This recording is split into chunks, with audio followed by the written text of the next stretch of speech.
Welcome back to Beyond the Pump, and today is a very exciting day. We have our very first provider science segment, or our PSS, which is intended to help coaches and people that are just curious about their health navigate some of these more complex topics that, frankly, as a health coach are outside of my scope of practice. But a lot of our patients or clients or people that are seeking relief or care or improving their health in general are going to have, and they need to go and talk to someone that is able to distill down what is the most salient items that they need to tackle. So today we have Dr. Trevor Turner, who is one of our medical educators and a phenomenal resource, very, very tenured in terms of his exposure in the PM&R realm, which is physical medicine and rehabilitation. I believe numerous research pubs and just like a wealth of information, and obviously a brother in the ADHD realm. So this will be a fun couple rabbit holes as we hopefully get to talk him into coming back as a repeated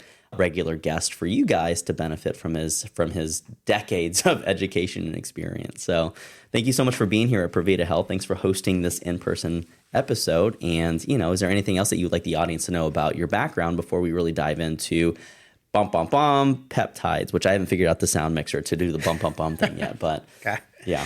I'm Trevor Turner. Thanks for having me, Andrew. I kind of worked in sports medicine most of my career. So when I got out of training, I worked with a guy named James Andrews, who was kind of one of the leading orthopedic surgeons of our time and generation, I guess I'd say.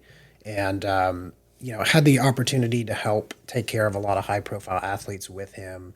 And then we had a performance facility next to us called Exos. It used to be called Athletes Performance. And a lot of people on this podcast may be familiar with that. And so we would get the opportunity to be the healthcare providers for, people who came in for NFL Combine training. And then there'd be a team of people around to help them. And there would be, nutritionist and human performance expert and coach and physical therapist and whatever. So that was really, really fun for me because it was like very much a team-based endeavor, and we would have some things to take care of if you were a collegiate or professional athlete, or if you're in a contract year or whatever. And then we also had a grant program for people who were special operations personnel that were injured. And so you could come down on a grant and you could basically train or work with the same team until you were back to operational duty fitness. And that was really cool because, professional athletes need to do like 4 things better than anybody else in the world. Special operations personnel, number one, often had much more complex injury patterns given, what they had been through if they were combat deployed. Number two is they had to do so many things well, right? So it wasn't enough to just be the strongest or the fastest or whatever, because you have to carry an immense load over a huge distance. You would have to jump out of a plane and be able to land safely, and then be able to swim, and then be able to, so it was really cool group of people to work with, and that was really fun. So when I was there, we were doing a couple things that were considered innovative at the time. And, I had a lot of questions about the regenerative medicine movement when it started. For us, that was mostly the application of either PRP, platelet-rich plasma, or the use at the time, we were mostly using bone marrow concentrate as our source for stem cells, which you can imagine in orthopedics is kind of like not a very difficult stretch to like be in the bone and harvest, things that are potentially powerful from the bone to use to optimize orthopedic care. And then we did studies, we ran clinical trials. And so we were comparing like sources of stem cells from bone marrow versus fat versus umbilical versus other things to one another. And what you can do in a clinical trial and how you measure it and how rigorous it is very different compared to like what you can do not in a clinical trial under the kind of practice of medicine, so to speak. But that really pushed me because, number one, the scientific rigor was very high. Number two, as we saw patients get better, it kind of became clear to me that there was this revolution that was happening. So we were learning people were either one, getting better from things that we otherwise thought they weren't going to be able to improve from, or number two, when they got treated, they were getting better for longer and they were staying better. And so that was really exciting. there's been a lot of things in the last 10 years. The wearable data, I think, revolution has given us a lot of extra ways to assess patients and help keep people from falling between the cracks. The precision medicine sort of approach, which really in the United States started with cancer, and now it's kind of, for me, it's really bled into everything. So using whole genome sequencing to look at, polygenic risk factors for people over time. And that is very relevant in musculoskeletal care. And most people don't think that. They just think, DNA is cool and it's good to know if you're going to get, something that your family had, but there's a lot more to it. And then, so peptides became, a really hot button issue, I would say, in the last decade. And depending on who you talk to, I mean, for me, it was actually an orthopedic surgeon that I first kind of really learned a lot about it from. And it was a guy named William Seeds, and he runs, basic courses like foundation courses and then advanced ones. And then he has like a quote certification, which, peptides are not part of routine residency and fellowship pathways in the United States. So even if you're a physician and you've studied, a tremendous amount about your field, more likely than not, you're not going to learn about peptides unless you happen to be using a peptide that's commercialized as a pharmaceutical. And some are, and some aren't. Well, there's a lot of richness in that. And, when we think about the whole peptide situation, like, I guess from a 60,000 foot view, is it something that warrants exploration from a consumer perspective? Is it something that's validated? Is it something that's safe? I think that might be a good place for us to start down this little foray, in the last couple minutes that we have here. Yeah, certainly. I do think it warrants exploration, and I do think there are very safe ways to do it with the correct amount of oversight and with somebody who understands the risks and benefits of your unique medical history. Yeah. I think what you've seen in the United States is because peptides are not really taught about in residency or fellowship is, number one, you have to see a person who's gone out and gotten extra education, right? And most experts in the healthcare space have to get continuing education of some kind every year anyways to maintain licensure. And two is because peptides are essentially, signaling molecules in the body, and depending on what pathway you're trying to affect, it happens to be that a lot of practitioners in the US who now have become familiar with them are probably people with experience with other signaling molecules like hormones, for example. So you probably see a bigger part of the integrative health community doing it. I don't know what word you want to call it, functional medicine, naturopathic, whatever. That's something our audience is definitely a little more hip to, is the functional med stuff. And those are the people that they tend to respect more, whether it's warranted or not. So how do people determine if a physician has that level of education that would warrant, like, that they should trust, or when should they know maybe this might not be the most storied individual in this particular field of study? I know some really smart people that are just like buying stuff off the internet, and I'm like, 100%. Gosh, I'm like, you are so smart and talented. Like, why are you doing that?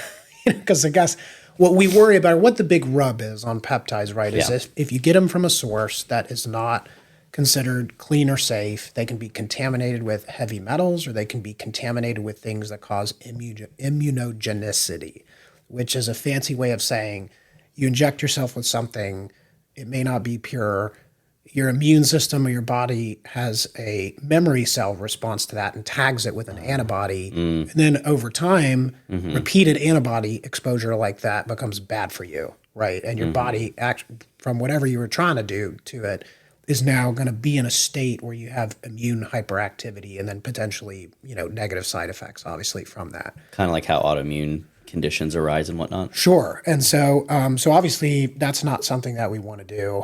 And then there's some other examples of like receptor saturation. And it's like, okay, well, if you exceed a certain point, are you no longer getting the effect size that you're trying to get? Should you rotate things or take breaks as a result? So, for me, the application is a little simpler because I'm working mostly in the orthopedic and recovery space. So I'll give you an example. This review paper actually just got dropped today, called Therapeutic Peptides in Orthopedics, Applications, Challenges, and Future Directions. And they mention a couple of different segments. So they have a table of ones that are involved with wound healing. They have one that are involved with muscle and cartilage repair, a third one for sleep and recovery optimization, and then a fourth one for neurological recovery and neuroplasticity. So those are four, pretty broad categories. And I think most people who listen to this podcast probably recognize that you need, optimization of some or all of those things to recover from an injury or to prevent yourself from getting injured in the first place, depending on if you're overreaching or training or what you're trying to accomplish. So it's a deep ocean. And I think there's over 160 clinical trials currently on the use of peptides. And there probably will be more, For right, sure. as time goes by. But so a lot of people, including big pharma, are studying it, right? And I think as we get more human data, then you get more confident, basically, right? So as you go through clinical trials, the first thing you're just trying to establish is this safe? Is it going to hurt people? Yeah. And then you're saying, okay, we compare to a small group to see if it produces the desired effect. And then you say, okay, we need a large group of people to see if it produces the desired effect and as if it maintains safety, and et cetera. So kind of thinking about that for a second, like it sounds like peptides are a worthwhile exploration to have a conversation if someone might benefit from one of those four things, which, by the way, we'll link the paper in the show notes. In terms of the toe dipping analogy here, of like, a little bit population size versus sampling, and where did peptides in general fall into as a categorical modality? Are they kind of in the smaller, like let's test it on a small subset of people, or as a whole, is it probably more in the larger population level study where we're starting to see some of that matriculate into mainstream care? That's maybe why they're starting to look at it a little bit more closely.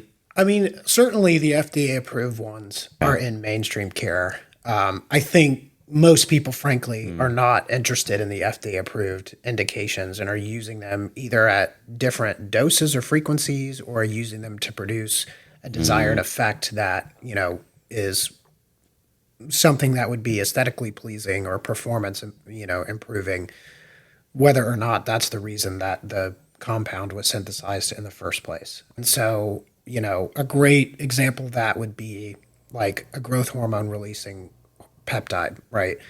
And it's kind of like, okay, exogenous growth hormone, if you get it, has certain negative feedbacks loops where it shuts certain machinery down, right? But if you were to take a growth hormone releasing peptide, it's stimulating your endogenous growth hormone production as opposed to a molecule that's coming exogenously from somewhere else, right?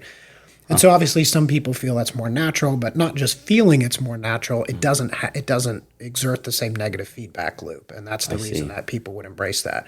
And so as long as you don't have contraindications, right, like you don't have a tumor or cancer that you're being treated for, right, would be a major one. It's like, okay, well, if you had surgery or if you had a procedure done, right, and you need to recover from something, even if you're only going to use that peptide for a short period of time, like maybe 6 to 12 weeks, is that likely to enhance your recovery during that period? And, from the observations that we've seen, like it seems pretty effective in that regard.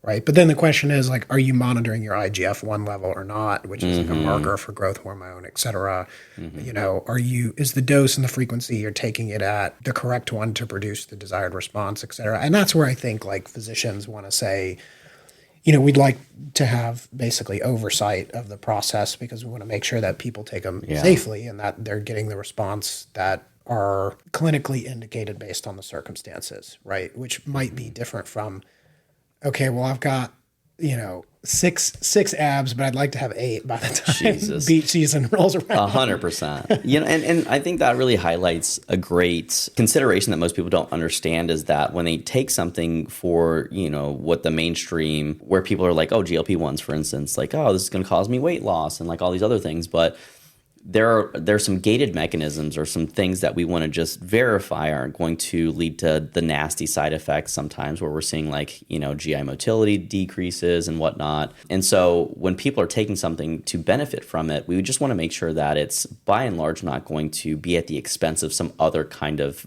homeostatic mechanism that is keeping this person in one piece. God forbid you do have a tumor that you didn't know about and now you're taking a peptide that causes it to accelerate the growth and become something that is no longer benign. And so, if you were to leave the audience with like one thing as we bring this episode to a close around peptides, it sounds like they're generally safe. You just want to check in, make sure that your person is spun up on the ones that they're recommending. What would be the one piece of information that you would want maybe a health communicator to be able to impart to a consumer or a client that might be asking if this is for them? Yeah, I mean, certifications are, somewhat helpful. I feel nervous is when somebody takes a weekend course and then they start promoting 100%. themselves as an expert, and it's like, geez, Yeah. we become experts when we've done things for thousands and thousands of patients, and then you get really good at it, right? But I mean, I think I would just ask, and I would say, listen, first of all, I guess, does the person have, you're considering seeing like some sort of, board certification that they've gone through to understand risk appropriately. And that doesn't mean you have to be an MD, but I think certainly PAs and nurse practitioners go through a lot of training as well. But then is just to say, listen, like, how many patients have you seen and done this with? And they should be confident enough if they're new to be like, hey, like, I'm newer at this, but this is what, the data shows, and this is why we do it, versus like, okay, well, we've seen thousands of people, and let me tell you about the good, the bad, and the ugly. Yeah. Yeah. Yeah. If you don't, yeah, I think that's a good clarifying factor of like, if you don't have the experience being able to elucidate or like really, hey, I don't have the experience, but here's the education pieces that seem to support these assertions or these recommendations. I think that also, again, like for the health coaches that are out there, you should be partnering with a medical provider. If you are exploring these things, please, if you're like doing a peptide academy or doing a peptide certification course and you're just a personal trainer, and I don't mean that to be demeaning, I mean just a personal trainer, meaning your scope of expertise is helping someone become more fit and to become more physically capable. Peptides are just not expected to be in your wheelhouse. So in the clinical collaboration course that we have, if you need to reach out to someone that you have no idea on even what to look for in a clinical partner, like you can reach out to us. I mean, Dr. Turner, if they wanted to reach out to you, if they had questions about peptides or anything, is that something that you have a particular communication bucket that you'd want them to reach out to you, maybe Instagram or... Yeah, would love to do that. It's funny. I feel like I check my Instagram messages once a month, but we certainly here at our practice at Previta Health, we're located in Buckhead in Atlanta, Georgia. We do routinely have a lot of, PTs, coaches, personal trainers, all kinds of human performance people come in our suite because that's a big point of emphasis for us in terms of healthy movement. But we have a phone number, 404-900-7371. We have a kind of a general email address, info@previta.com, that we'll respond to, obviously. And then, I'm just, grateful to have people that are committed to, giving people the best results, but also doing it in a safe and responsible way. I'm probably not going to go, even though I have a CrossFit certification, I'm probably not going to spend time coaching someone on their deadlift form. I'm going to send them to an expert to do that. Just like, we hope to be the experts when it comes to, how do you use therapeutic compounds to enhance recovery and better function. Yeah, absolutely. So, for those of you that are going to reach out, we'll link his personal phone number in the CrossFit gym that he's opening in the show notes as well. But again, thank you so much for being here today and sharing your expertise and your experience with, frankly, like a lot of people that do, I think, care about these topics. And so it doesn't go understated how much we appreciate that. And, we look forward to having you back on a future segment if you'll have us. And again, thanks for hosting us here at Previta Health today. Thanks so much, Andrew. Appreciate you. All right. We'll see you next time, folks.